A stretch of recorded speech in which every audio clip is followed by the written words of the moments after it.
Hi everyone, welcome back to my session, my YouTube channel. Okay, this channel is run by me only. Okay, so basically we talk about gate and various examination. Okay, I mean we talk about the content for various examination, and particularly we focus on gate examination, right? So today one of the very good news for electronics and communication student, because the gate 2023 is live. I mean the website of gate 2023 has been launched by the IIT Kanpur, right? So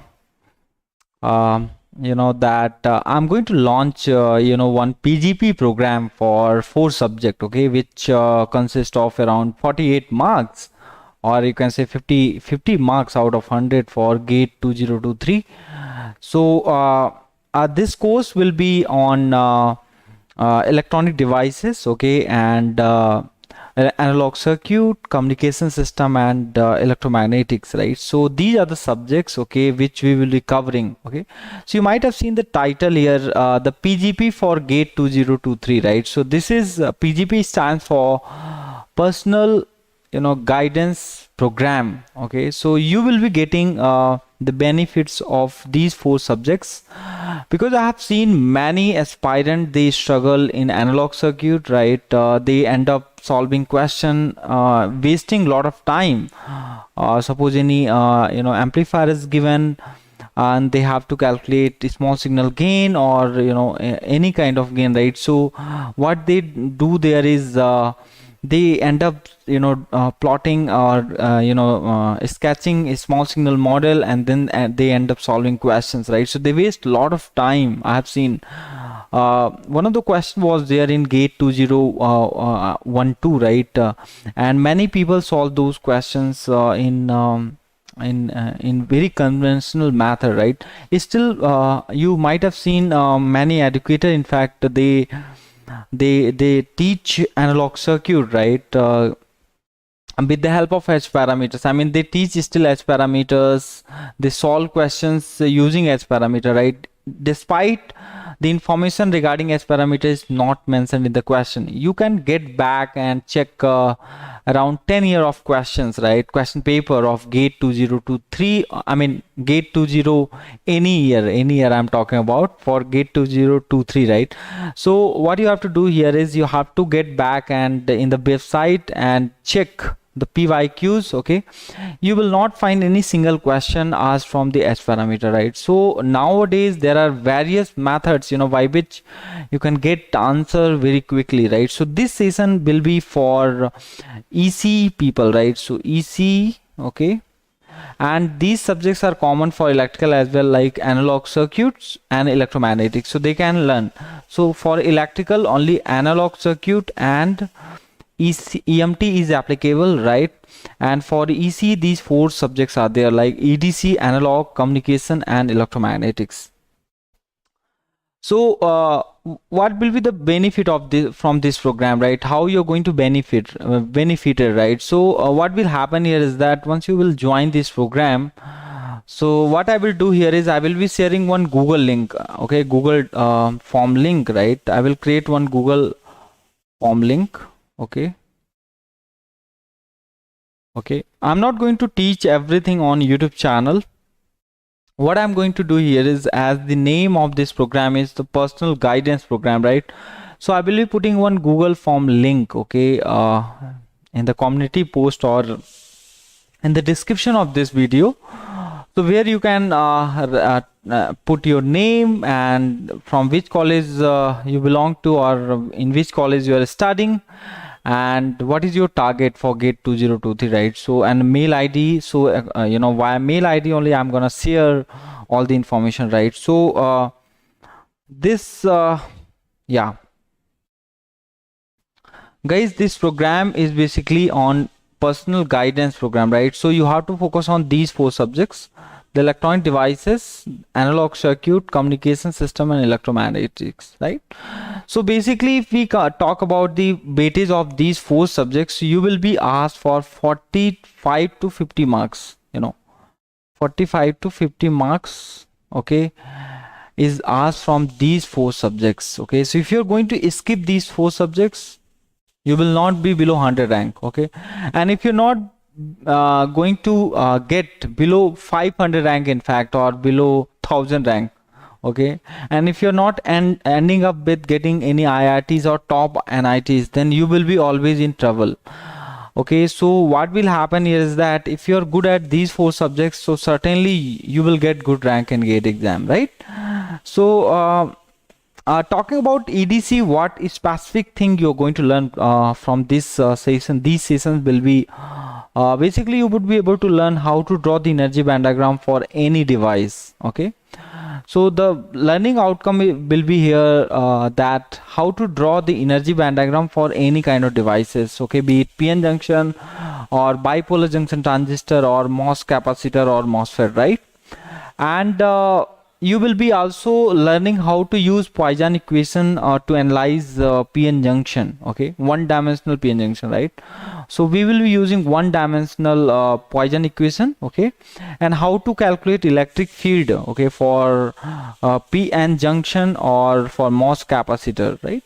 So these things you will be learning, and how to learn formulae, how to quantify the formulas of electronic devices, be it a semiconductor physics or PN junction we talk about, or bipolar junction or transistor or MOS capacitor. You will not be needed to mug up any formula. Okay, and how I'm going to tell you, how I'm going to teach you so that you could learn is I will be using energy band diagram, right? So what I will do here is I will be using energy band diagram, right? So let me go to the next page and talk about learning outcomes, okay, from electronic devices, right? So basically the tool which I will be using always is the energy band diagram. Okay, this is one of the very important tool, energy band diagram, right? So if you are familiar with the energy band diagram, how to draw the energy band diagram for any device, be it PN junction or bipolar junction transistor or MOS capacitor or MOSFET, okay, or any metal semiconductor junctions, okay, then you can understand entire electronic devices. Okay, this statement was made by one of the Nobel laureate, in fact. Okay, he said that if you don't know how to draw the energy band diagram, okay, means that you cannot understand electronic devices. Okay, in fact you cannot teach electronic devices. Okay, so from this YouTube channel you will be coming to know how to draw the energy band diagram for any device. Okay, then okay, all the quantitative information,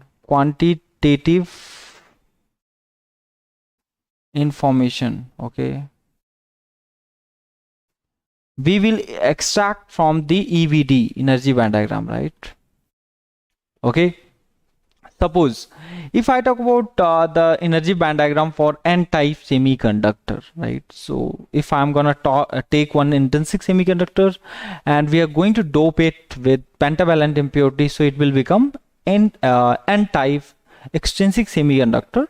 So if I'm gonna talk about the energy band diagram for okay, energy band diagram, okay, for n-type of semiconductor,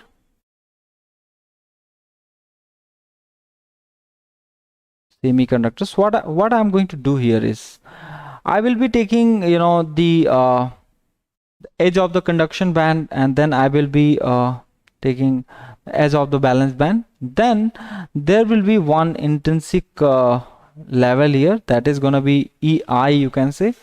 And now where does the Fermi level lie in case of n-type of semiconductor? The Fermi level lies very near to the conduction band, so you can say this is gonna be your Fermi level, right? So EFN. Okay, so if you know energy band diagram, now what are the information you can extract from this energy band diagram? Okay, because most of the time you will end up mugging up some formula. Okay, I have seen that many people mug up, okay, how to calculate the concentration, okay, of electron, how to calculate the concentration of hole by using formula. Okay, and if you forget that formula, then what you will do? Okay, So if you know this energy band diagram, okay, and if you're able to talk about it, then you would be I mean, you will not need to mug up any kind of formula, right? So let me talk about this energy band diagram and quantify, okay, some of the information. So as we know that the gap between EC and EV, okay, this gap is known as the energy gap. Everyone knows, right? This separation of, you know, EC minus EV is equal to what? EG. Everyone knows, right? And this gap is what? EG by 2. Okay, and this is EG by 2. You can say again, this is going to be EG by 2, right? Okay, so these information we can directly talk. Okay, now if I talk about the gap between EC and EFN, right? Okay, relative position of Fermi level with respect to the conduction band. Okay, what does this gap tell you? Okay, what does this gap tell you? Okay, what does this gap tell you? Okay, this gap, what kind of information it is going to give you? So you must know that EC minus EFN is going to give you the number of electrons or the concentration of electrons, right?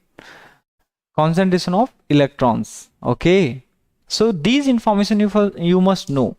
So if suppose this is the energy band diagram, and here all the bands are flat. You can see the bands are flat here, right? This band is flat. There is no slope. Flat meaning here is no slope in the band, right? And these bands are flat, right? So what does it mean if the bands are flat? Okay, what you can say exactly? If the bands are flat, it means that the electric field is gonna be 0. Okay, so these conduction band and the valence band, if these bands are flat, okay, if EC and EV are flat, what does it mean? It means that the electric field will be 0. Okay, electric field will be 0. Directly you can say. Okay, now here you can see this Fermi level is also flat. Okay, here in this case the Fermi level is also flat. Then what kind of information you can talk about? You can say that your semiconductor is in equilibrium, right? If there is no bending in these bands, then you can say your semiconductor is in equilibrium. And if this Fermi level is flat, guys, okay, parallel to the conduction band, okay, in case of n type of semiconductor, so you can say that the total current is 0, right? Total current will be 0.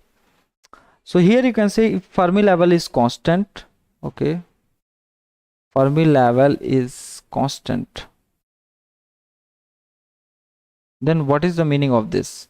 If the Fermi level is constant, then you can say that the current equal to 0, right?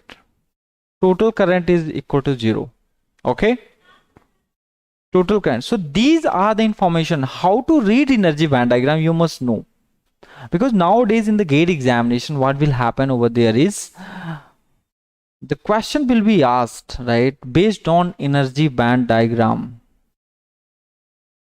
Okay, so in my class you will always study anything keeping in mind the energy band diagram for that particular device, okay, or that particular semiconductor, right? So you will not need anywhere at any stage to mug up or remember any formula, okay, for longer, because once you will recall the energy band diagram, okay, you would be able to write that formula blindly just by closing your eyes, and you would be able to solve any questions related to electronic devices. Okay, so yes, so the tool to understand electronic devices is energy band diagram. Okay, remember always, this is very important tool, always I talk about. Okay, so if you know the energy band diagram, you can discuss qualitatively about any device. Okay, you can also, bring some information from that energy band diagram. Okay, so like here we have discussed, if the bands are flat, what is the meaning of band being flat?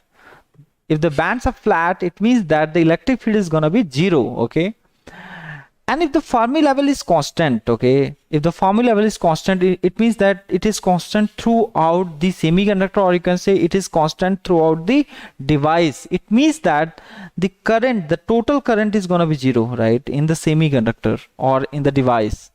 As we know that there will be two kind of currents we will study under carrier transport. One is drift and one is diffusion. Okay, when we talk about drift mechanism, when we talk about diffusion mechanism, right, there will be two kind of currents. So in this case, both the currents are what, compensating each other, right? I mean, total current is zero means what? Okay, total current zero means the drift and diffusion cancelling each other, right?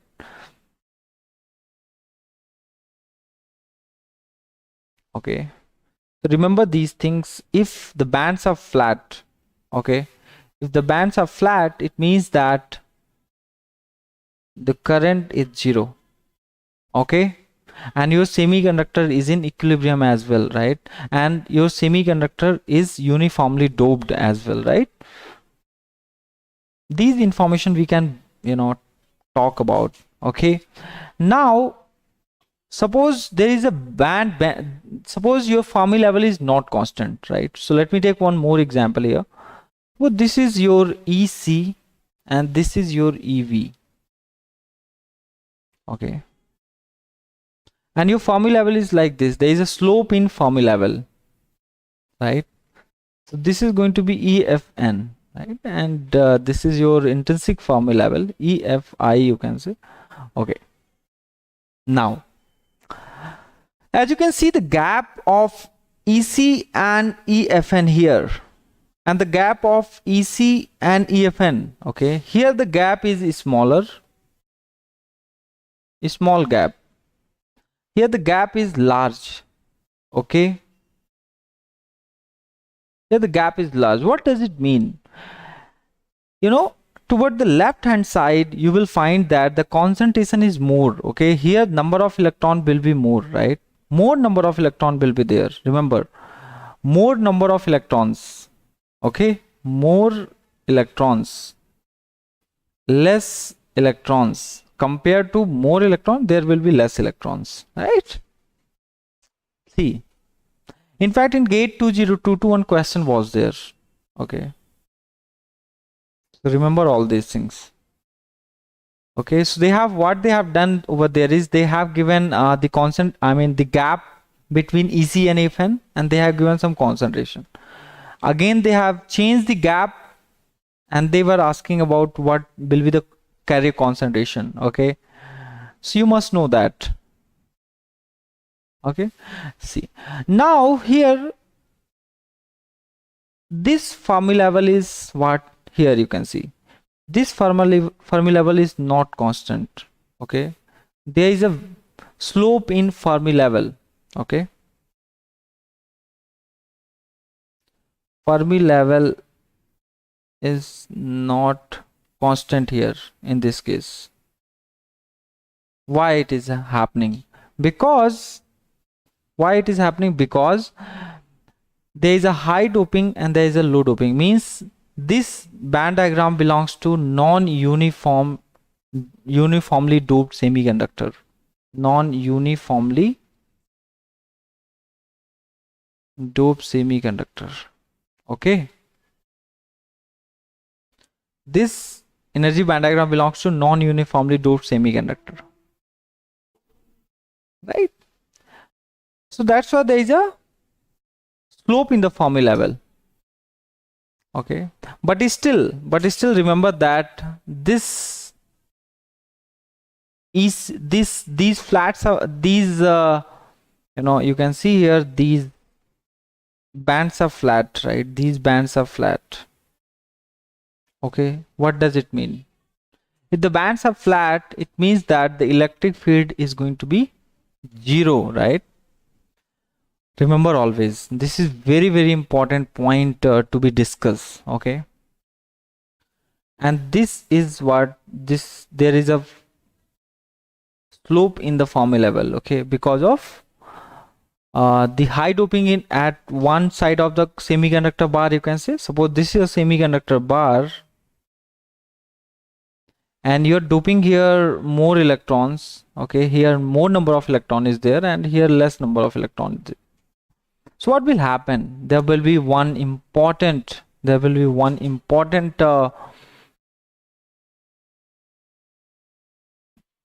important mechanism will happen, that is natural mechanism, right?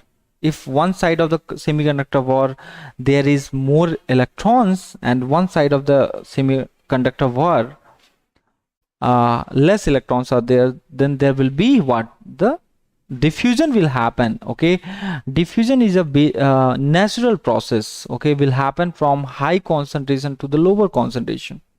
Okay, so this energy band diagram belongs to non-uniform doped semiconductors. Okay, so can somebody tell me, if this Fermi level is not constant, then there will be definitely current exist. Okay, so what kind of current will be there? Okay, what kind of current? Because there is a diffusion of electrons from high concentration to the lower concentration, so there will be what? There will be the diffusion current exist. Okay, in this case, but we want to make the semiconductor in equilibrium. It means that there should not be any current. Then what will happen? What we will do? Okay, so what we will do here is, we can bend the conduction band as well. Okay, if we are going to bend the conduction band, what will happen over there is, if there will be some electric field, right? Suppose there is a bending like this. You can see this is EC and this is EV. Okay, if there is a bending like this, okay, if there is a bending like this, if you will put some football here, right? Some football, if you will put, so this football will roll like this. Okay,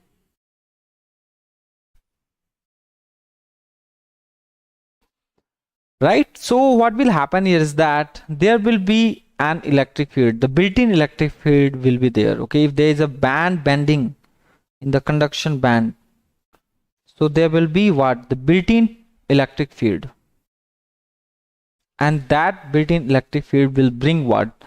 The drift in the electrons. Okay, so electron will move like this, and always we know that the electric field will be opposite to direction of the electron, right? So the if electron is moving in the downhill from high concentration to the lower concentration, you can say, then the electric field will be from like this. Okay, always opposite to the electronic acid. Okay, so this is what the constant. And if there is a drift, right, if there is a drift, so there will be a drift current. Okay, so you can say this is gonna be your drift current. And as I said that there was what? There is what? This is going to be the gap is small here, the gap is big here, means there is a diffusion, right? So diffusion current will be there, and drift and diffusion will get cancelled. So these are the informations we need to take care of, right? So so I will be talking about everything. I will be talking about the energy band diagram. Okay, and we will talk about also the PN junction with the help of energy band diagram. So this kind of information, like this from the energy band diagram, how to calculate what? This is EFN, this is EC, and this is EV, right? So how to calculate the concentration of charge carrier, right? So we must know what is the separation between these two. This is known as Fermi potential, right? Or you can say Q phi F. Okay, this is okay. So what is here? What KT ln? Okay, KT ln. As this is N type of semiconductor, so you can say that this is going to be ND by Ni.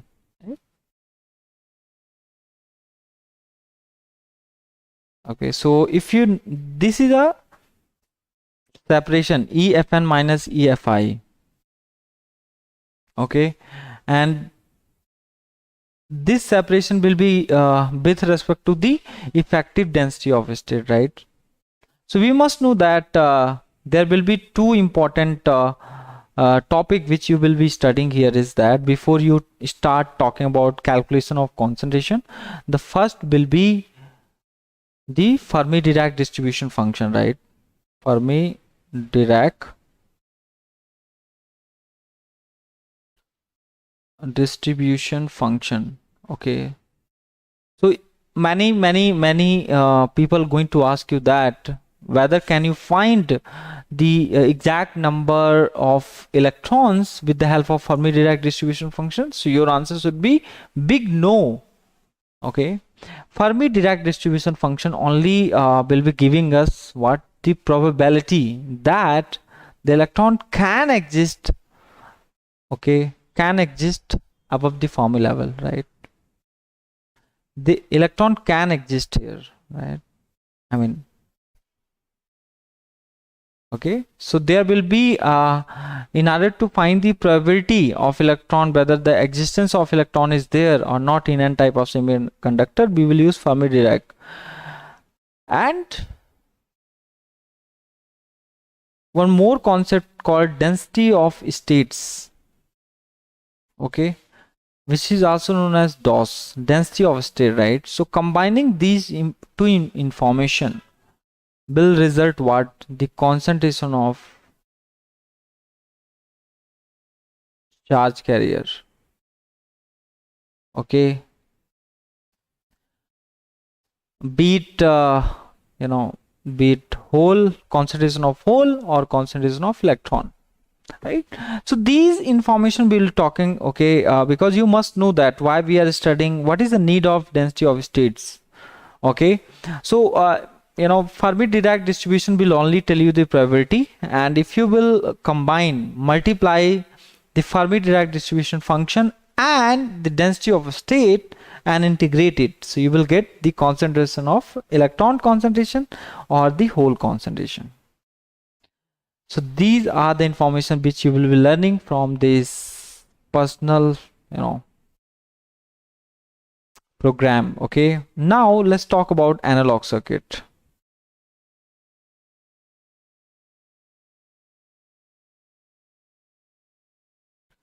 Let's talk about analog circuit, right? So what kind of methods you're going to learn from this session, right? Okay, this program. So one of the question I would like to take here is that one question was asked in gate 2012, right? And I have been exploring these questions and I have found very vague solutions across YouTube channels, right? In fact, whatever method you are following is also going to waste your very precious time during 3 hours, right? So this was a question, okay, asked in the gate 2012, one of the very tough paper, right? Out of 100, it was the topper marks, that was 67 AIR1, right? But this question, if you understand really the analog circuit, you can solve any question. The question was like this. This is, suppose this is input, okay, and you know, suppose this is going to be your okay,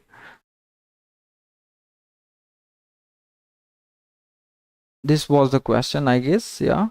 And I'm not going to consider any capacitance, right? So forget about those capacitance and all, right? Suppose this is VCC, right? And this is going to be your V out, right? Now, suppose this is RC and suppose this is 100K and this is 10K, right? Okay, so I'm just forgetting about all the capacitances. I'm not going to consider any capacitance and all, right? Any coupling capacitance. Just consider this direct questions, okay? Now you see, they ask that what is going to be the approximate voltage gain, right? So this symbol was there in the option. Okay, if you're going to solve this question by conventional method, okay, what they have asked, they have asked only what? They have asked that calculate the approximate voltage gain, right? Approximate voltage gain. And if you're going to solve this question with the help of a small signal, like doing some AC analysis, then DC analysis, all those things, so you will end up wasting time, right? Because option was designed in such a way that, okay, option was designed, suppose option A was given like this, AV approximately 100, option B AV approximately 20, option C AV approximately 10, option D AV approximately 5. Just I'm taking the example, I'm not going to take exact question, right? But you might have seen many of your mentors, okay, and many mentors take some S parameter or some R pi beta model, okay. No information is given, only this is the picture, okay. Let's see. So you can solve this question within 3 seconds. Within 3 seconds, that's it. You will not take that much time. If you want to solve this question, you can solve this question within 3 seconds, okay. Why to waste 10 minutes, and that to end up getting wrong answer, okay. So the information which you are going to learn from this program will be this: how to solve questions by inspection, okay. You need to always check these options as well, right? The options given here is they are asking approximate, so you must be able to calculate gain within 3 seconds, right? You must not waste your time, okay. So how to solve question by inspection will be the learning outcome,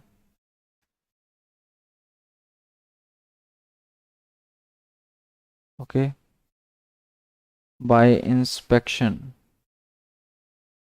Any question you can solve in the analog, okay, within 30 seconds or 40 seconds, okay. The time might be taken in the calculation, but yes, most of the question can be done within 30 to 40 seconds, or you can say maximum 1 minute, if you know the real technique, okay. So that question can be done within 3 seconds. How I'm saying, so I can directly state away, tell that the answer is gonna be this.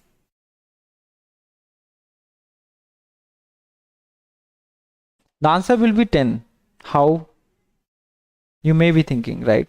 So see, this question is what this they are asking, what they are going to ask, the approximate voltage gain, right? So here you have to see there is a feedback, okay, from output to input. There is a feedback, and what kind of feedback is there? There is a shunt feedback. Voltage is there, and it is, so you can say voltage shunt feedback is there, and that too there is a first stage, only one stage, single stage shunt feedback, voltage shunt feedback, right? So first of all, you need to identify what question they are asking, right? Don't start attacking into the problem. If there is a feedback, so always utilize the advantage of feedback, okay, and that too there will be a negative feedback, okay. So do you know what is the major advantage of negative feedback? Advantage of negative feedback. Why you are solving question by just drawing a small signal blindly and trying to waste your time? If there is a negative feedback, so utilize its advantage. Do you know what is the advantage of negative feedback? No, you don't know. What is the advantage of negative feedback? You may be only familiar with one thing, that if there is a negative feedback, the gain will be reduced and the bandwidth will increase, these things, okay, in the language of control system. But what is the advantage of negative feedback? So from my lecture, you will be learning all these things. The advantage of negative feedback is the desensitization of forward path gain. Okay, it will desensitize what? Desensitization of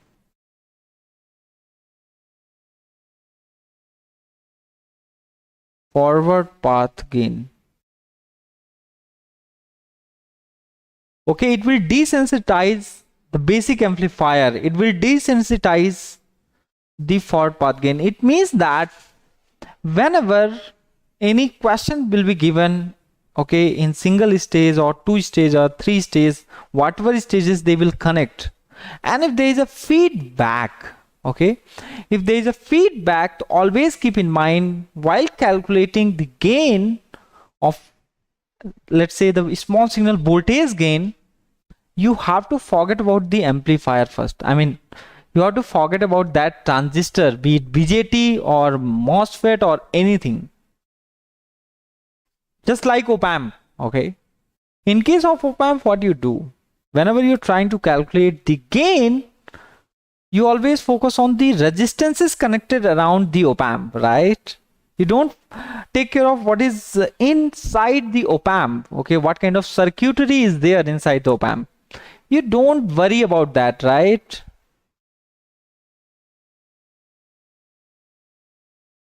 So that is what the power of negative feedback. Around BJT, around bipolar junction transistor, if there is a feedback of any kind, there was in that question in 2012, the similar question was asked in 2006, and you can see if you are able to analyze the PYQ, you can get good rank in India. The major mistake what we aspirant do is we don't revise or we don't solve PYQ. We always waste our time watching lectures of the educator who solve questions, you know, very badly, right? See, teaching any subject is not tough, okay? Telling how to approach to the problem according to the examination point of view, right? Suppose, you know, in the examination, you know, you will be given only 3 hours, right? And if there are many transistors connected, you know, in one problem there are many transistors connected, okay, and you are asked to find out the gain of that transistor, okay, overall gain of the transistor. So what you will do, you will again start doing AC analysis, DC analysis, what you have been taught in the class, and you will end up wasting time. So coming to this question, what was asked in 2012, okay, I will create one separate video on this, right? The power of negative feedback. The advantage of negative feedback is what? It desensitizes the forward path gain, right? Or you can say the desensitization of forward path gain. What is the meaning of this? Let me go to next. As we know that the gain, if there is a open loop, if there is a closed loop system, you can consider this kind of a system, right? So there is this is your basic amplifier, okay, and this is your feedback, okay, beta network, you can say. It's not a beta of the transistor, remember, this is not the beta of the transistor, it is the feedback factor, right? Okay, so what you have done here is, suppose this is Vi and this is V out, okay, okay, so what is the forward path gain? This is a forward path gain, right, which connects input to output, okay, that is known as forward path gain from the control system terminology, right? Okay, let me draw here because I think it is not visible, okay. So let me draw again this picture because it might not be visible, right? Okay. See here, so this is your basic amplifier, right? This is your basic amplifier, and you have to connect some beta network, right? Some beta network, okay? Right. So if there is a negative feedback, right? If there is a negative feedback, okay, Vi, and this is V out. If there is a negative feedback, then what you have to do here is you have to forget this, you neglect this, forget about this, don't go, okay? This basic amplifier can be bipolar junction transistor, it can be the MOSFET, okay, metal oxide semiconductor or anything, right? So never consider basic amplifier first. Why? Because the power of negative feedback is what it desensitizes the forward path gain. So as we know that the V out upon Vi, this is transfer function of gain, you can say, is going to be A upon 1 plus A beta. This is my closed loop gain, okay? So how can you neglect this? How can you neglect, I mean, how can you make this overall gain independent of forward path gain? Okay, this is going to be the forward path gain, that is A, right, from the basic transistor or MOSFET. So here you have to keep the loop gain very high compared to 1. So if you make, who is going to make this large? The negative feedback, okay? If it is not big, then you cannot desensitize the basic amplifier gain, right? So if A beta is far greater than 1, so it is approximately A upon A beta. It is written like this. So A cancel. So your overall gain, the V naught upon Vi, will be proportional to 1 upon beta.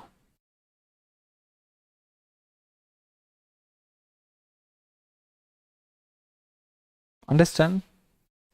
So this is the power of what? V naught upon Vi is going to be 1 by beta approximately. So this is the power of what? Negative feedback, and this is the advantage of negative feedback. Now you can come back and solve the question, okay? So suppose this kind of a topology will be given in the written exam or anywhere, right?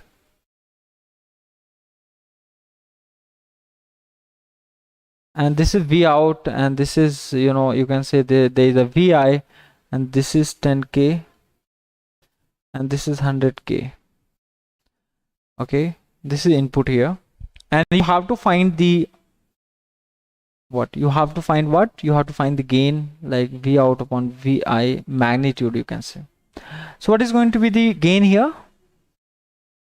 You have to go like this, only feedback network, right? This upon this, you can say 100k upon 10k approximately will be the answer, means 10. Okay, you can treat this amplifier as what? There is a shunt, or you can say voltage shunt feedback. What you can say? This is a voltage and there is a voltage and feedback.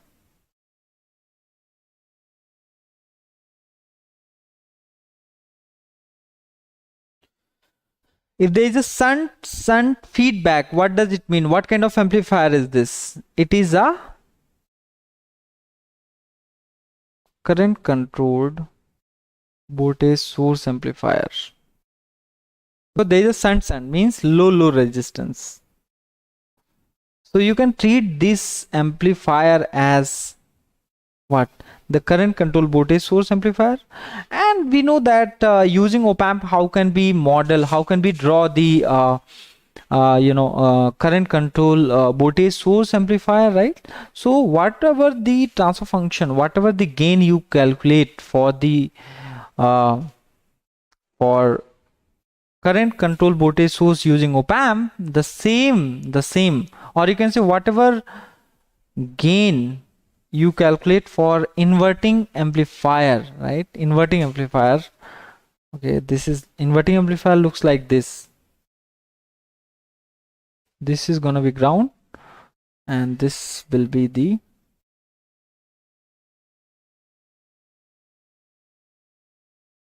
this is Vi. So this is 100 and this is 10k. So if everything is ideal, I mean the op amp is ideal, it has infinite loop, infinite gain and everything, okay, open loop gain.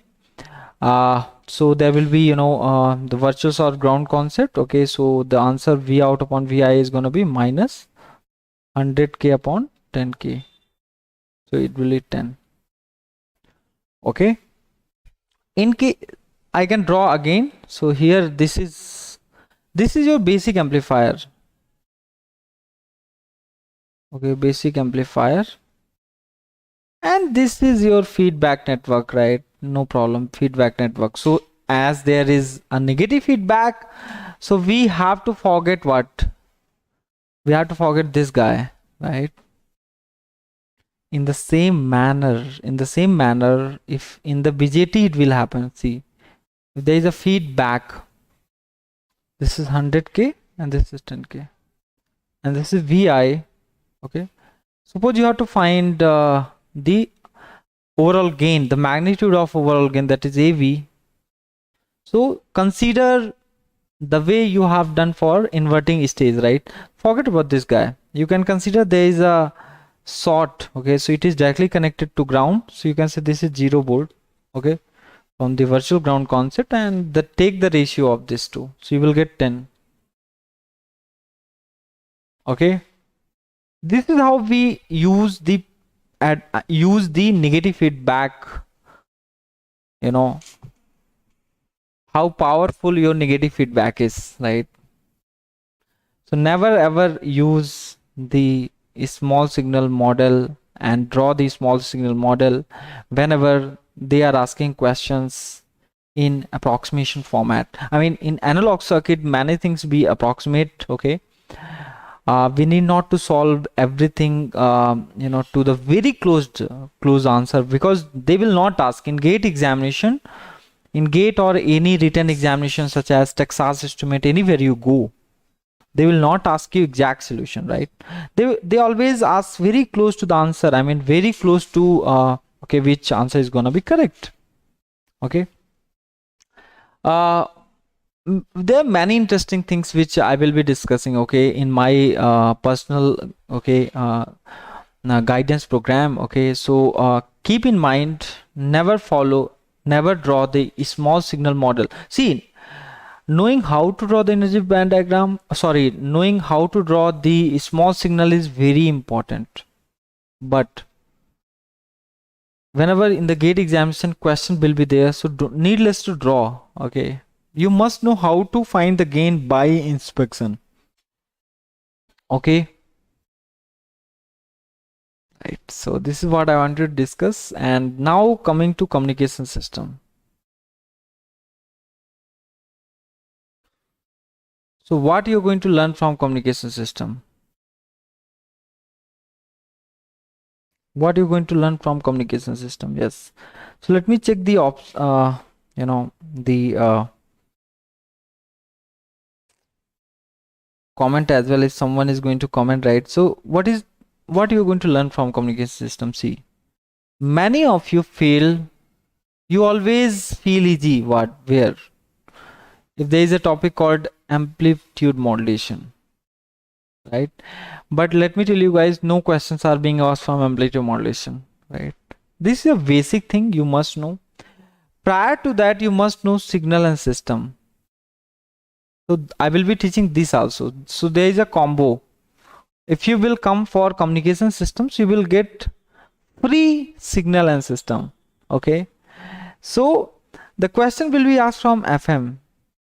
Okay, and you know FM is around you all the time in your mobile phone. If you switch on your transistor, okay, if you switch on your radios, you will find the FM again. And there are bands, right? Many things are there, right? 98.7, 91.3 FM, all these things. Okay, so you will be also learning that why after decimal, you know, after dot, okay, after this point, these number will be always in odd. Okay, odd numbers are there. You will learn also in this session why they are odd, right? And you will be learning important concepts, okay, from error correcting code. Okay,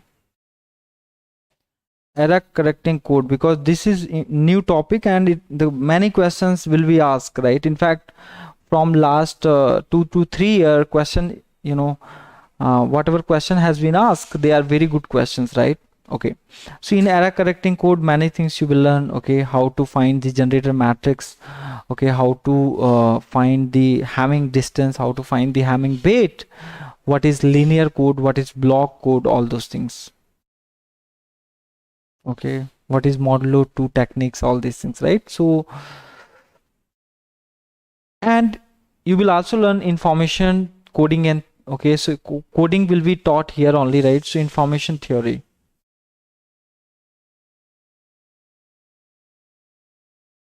But prior to everything, we will cover two important topics. Okay, we'll cover two important topics. One is random variable and second one is random process.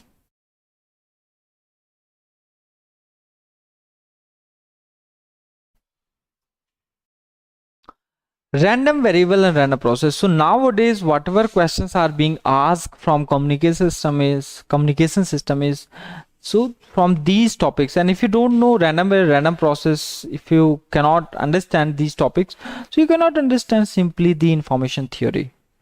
Okay, in fact, we will talk about probability of error.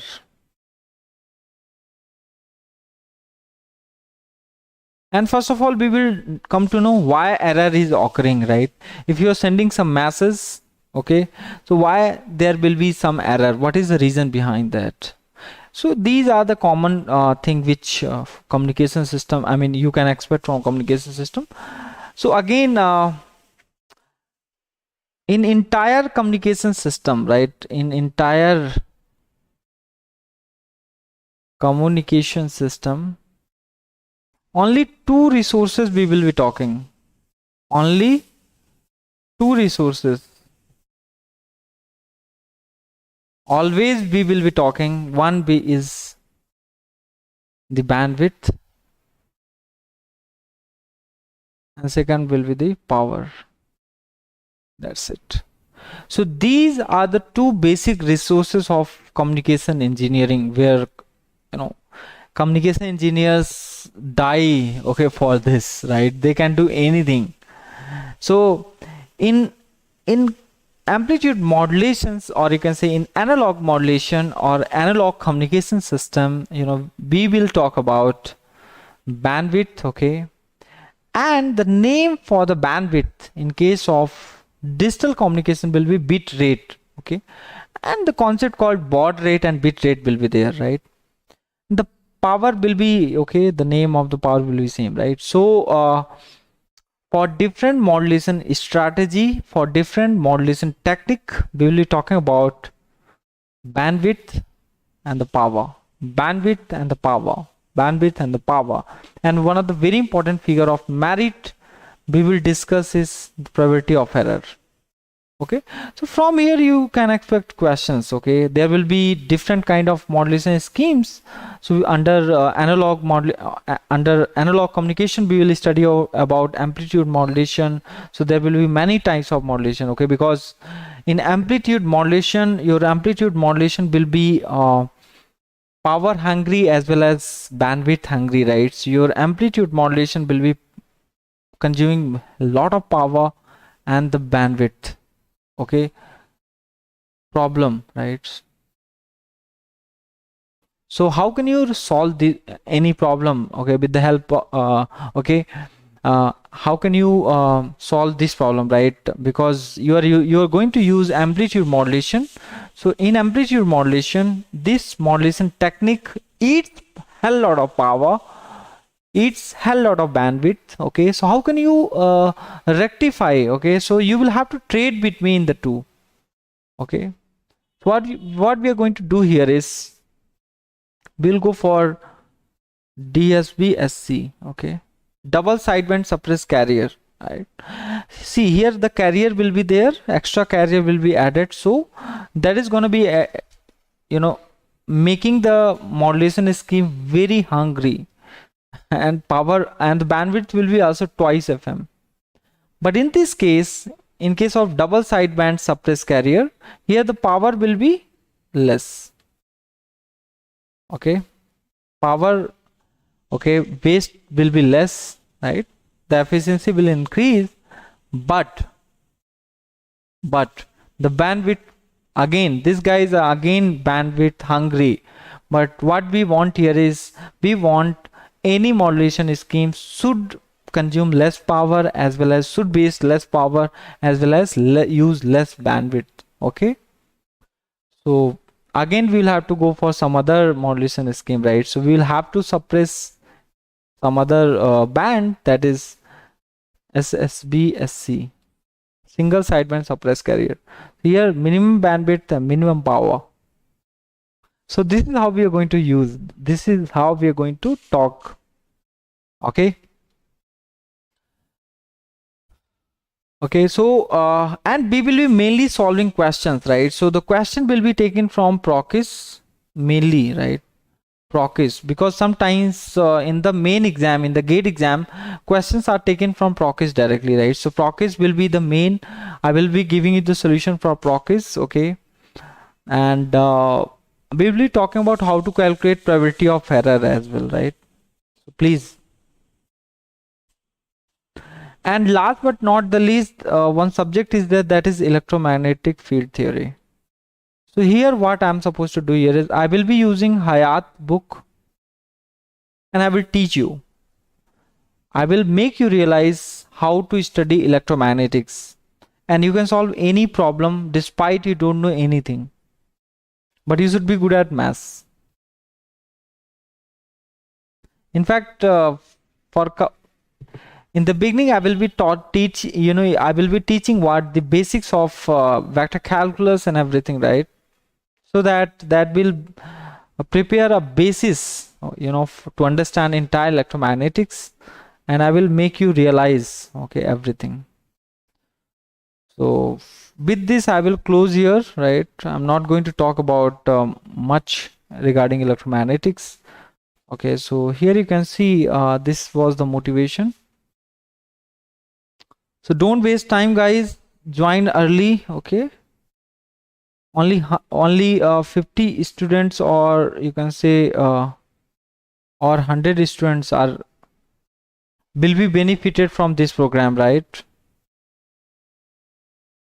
Only 100 to 50 students will be benefited from this program. And don't waste time solving analog questions by using bad methods, right? And don't fail to solve question on devices. I mean, you should be able to solve devices question. They are very easy, despite they look very big. Okay, all the time you guys are solving network control, this subject, easy subject, but still you fail. So I will bring PGP program, I mean the personal guidance program, for those subjects as well, the network theory and the control system, signal system, and digital circuits. But prior to that, this is one launch, right?